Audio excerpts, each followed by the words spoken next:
At last, I'm home in Davao City from long travel. Oo. I'm going to my clinic now. I have my another na naman, wheezing last night. I eat a lot of grapes, and also I'm exposed on rain shower going to Cebu. So I have my cough, my coughing, but I'm all right now. Back to work again from 2 days rest.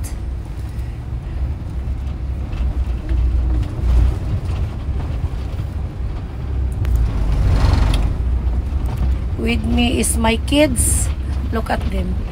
They wanted to come with me in my clinic. Say hi. Kuya, hi.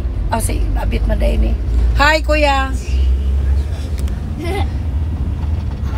With me is all my grandsons.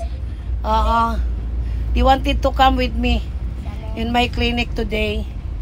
Oh, because na-miss nyo si Mami? Ha? Na-miss nyo si Mami? Wala? Na-miss. Miss.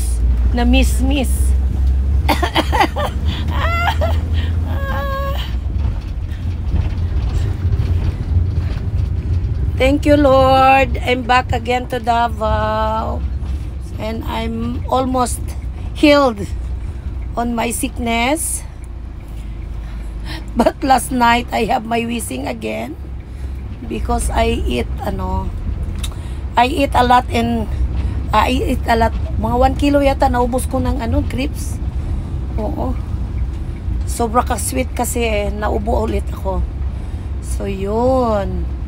So hindi pala ako pwede ng grapes. Oo, sobrang sarap at saka napaka-sweet kasi. So naubos ko 1 kilo. So ito yung reward ko.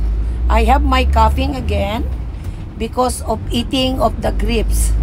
Because if you have an asthma, see to it that you have siguro you can eat but a little only, but I eat a lot. I think 1 kilo, I finish it 1 kilo. Oo. Nag-crave kasi ako ng sweets. So inubos ko 1 kilo na grapes. So ito yung result ng aking pagka-bullheaded. Kahit bawal kinakain. Sarap kasi ang bawal eh. I miss my diamonds. Nakita ko sa vlog ko yung suot-suot ko na diamond na wala. But anyway, it's all in the past. So guys, I'm on my way to my clinic today in Davao. So this is now the ambience of Davao City. Too silent. Oo. Sobrang tahimik ang Davao ngayon. Walang rally ngayon, Abet? Walang prayer rally? Kailan na naman ulit? Grabe ka, Bibo, no? Yung birthday ni nakatawanan kayo, Bet, kay gusto ko maglitsyon ng baka. Kay lang ang litsyon baka sa Cebu. Pero 30 kilos, mura lang ang kanilang charge. Pero hindi the whole baka. It's only part of the beef. No? Nagpa-roasted sana ako ng beef sa birthday ni kumpadre ba di ay kami, no? Magkumpadre kami sa anak ni Alcantara, no? Ninong at ninang pala kami sa kasal. Oo, hindi lang kasama ko siya sa politics. Magkumpadre pala kami before. So far,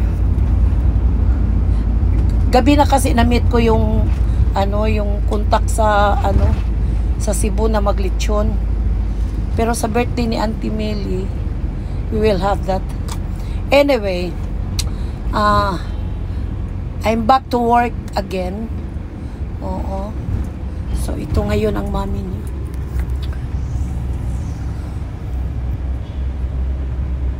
So good morning to everyone.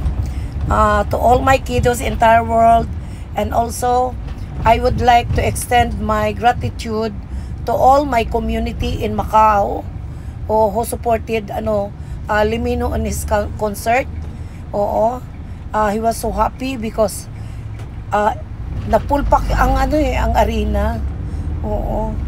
So very successful ang concert niya, and he is coming to the Philippines this coming April 26. Tapos na-check ko na almost all the seats are full. So konti na lang seats na naiwan. But on the VIP side, wala na kayong mabili sa harapan kasi nauubos na. Kahit mahal ang ticket, ang dami pa ring naluloko sa sa partner ko, Limino, naubos yung ticket niya sa harapan at saka gitna. May konting naiwan sa likod, pero I don't know now kasi the other day lang ako nag-check, halos wala nang naiwan eh.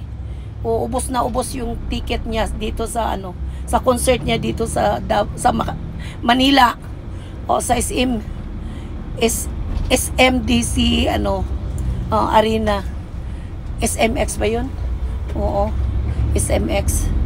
So yung ibang mga yung ibang member ng community namin sa Philippines dito sa Liminho Group, try to check online kung may bakante pa, makakuha pa kayo ng ticket.